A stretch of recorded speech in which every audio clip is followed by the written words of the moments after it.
चलिए, आशुतोष सर की तरफ से सबको नमस्कार।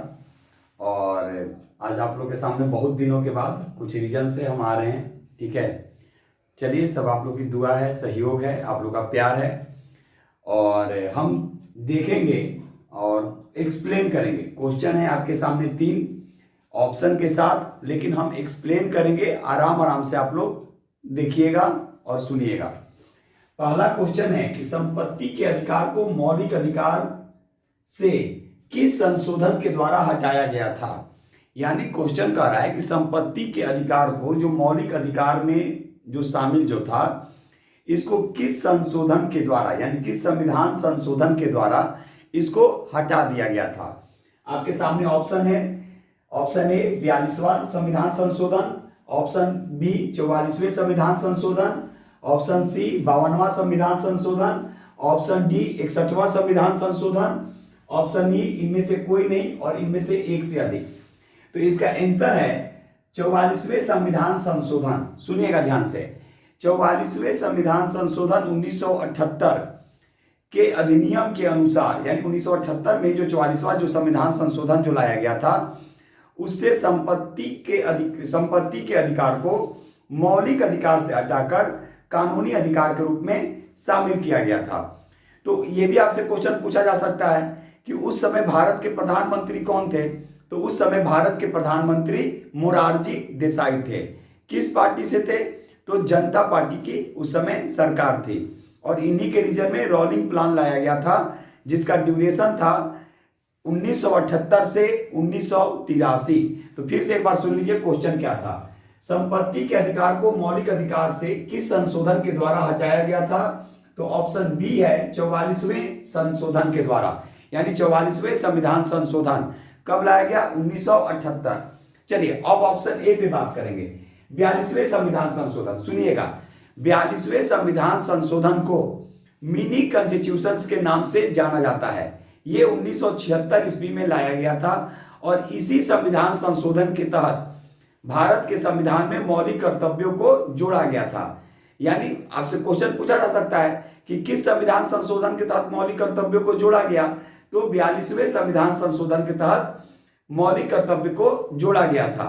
ठीक है, तो ये 44वें संविधान संशोधन के बारे में बात कर लिए, 42वें के बारे में बात कर लिए। अब देखेंगे तीसरा ऑप्शन क्या है। तीसरा ऑप्शन है 52वां संविधान संशोधन। सुनिएगा, 52वां संविधान संशोधन 1985 ईस्वी में दल बदल के लिए लाया गया था और यह भारतीय संविधान की 10वीं अनुसूची में वर्णित है। चलिए ऑप्शन डी देख लेंगे, 61वां संविधान संशोधन। देखिए 61वां संविधान संशोधन के तहत, ठीक है, मतदान की जो उम्र, यानी जो मत देने की जो उम्र थी, 21 वर्ष से घटाकर 18 वर्ष कर दिया गया था। और ये कब लाया गया था? तो 1989 यानी 1989 में। तो ये चारों ऑप्शन पे हम बात किए। तो हमारा क्वेश्चन एक बार फिर से देख लीजिए। संपत्ति के अधिकार को मौलिक अधिकार से किस संशोधन के द्वारा हटाया गया था? तो ऑप्शन बी है 44वें संविधान संशोधन के तहत। चलिए क्वेश्चन नंबर 2, उच्च न्यायालय में न्यायाधीशों की नियुक्ति कौन करता है? यानी अगर हम लोग हाई कोर्ट की बात करें कि हाई कोर्ट में न्यायाधीशों की नियुक्ति कौन करता है? ऑप्शन ए राज्यपाल, ऑप्शन बी मुख्यमंत्री, ऑप्शन सी राष्ट्रपति, ऑप्शन डी केंद्रीय मंत्रिपरिषद, ऑप्शन ई इनमें से कोई नहीं या इनमें से एक से अधिक। तो सुनिएगा, उच्च न्यायालय में न्यायाधीशों की जो नियुक्ति जो करेंगे वो करेंगे राष्ट्रपति। एक लाइन में आपको हम बताना चाहेंगे, ध्यान से सुनिएगा, चाहे वो उच्च न्यायालय हो या फिर सर्वोच्च न्यायालय, उसके जो न्यायाधीशों की नियुक्ति या मुख्य न्यायाधीश की नियुक्ति जो करेंगे वो राष्ट्रपति के माध्यम से ही की जाती है। यानी आपसे क्वेश्चन पूछा जा सकता है कि राज्य में जो हाईकोर्ट जो होते हैं उसमें न्यायाधीशों की नियुक्ति कौन करता है? तो राष्ट्रपति। तो एक लाइन में, चाहे वो हाई कोर्ट हो या फिर सुप्रीम कोर्ट, न्यायाधीशों की जो नियुक्ति जो करेंगे वो राष्ट्रपति ही करेंगे, यानी राष्ट्रपति के माध्यम से इनकी नियुक्ति की जाती है। चलिए क्वेश्चन नंबर 3, वित्त आयोग का गठन किस अनुच्छेद में वर्णित है? ऑप्शन ए अनुच्छेद 280, ऑप्शन बी अनुच्छेद 123, ऑप्शन सी अनुच्छेद 213, ऑप्शन डी अनुच्छेद 312, ऑप्शन ई इनमें से कोई नहीं या इनमें से एक से अधिक। तो क्या कह रहा है कि वित्त आयोग का गठन किस अनुच्छेद में वर्णित है? तो ऑप्शन ए है अनुच्छेद 280। सुनिएगा, प्रत्येक 5 सालों पर, ठीक है, वित्त आयोग का गठन राष्ट्रपति के द्वारा अनुच्छेद 280 के तहत किया जाता है। ठीक है, तो ये क्वेश्चन तो आपका आंसर हो गया कि अनुच्छेद 280। अब थोड़ा सा वित्त आयोग के बारे में सुनेंगे। वित्त आयोग का गठन 1951 ईस्वी में किया गया था और पहले वित्त आयोग के जो अध्यक्ष थे वो केसी नियोगी थे। तो वर्तमान समय में कौन है वित्त आयोग भाई? तो ये 15वां वित्त आयोग है और इसके अभी अध्यक्ष हैं एन.के. सिंह।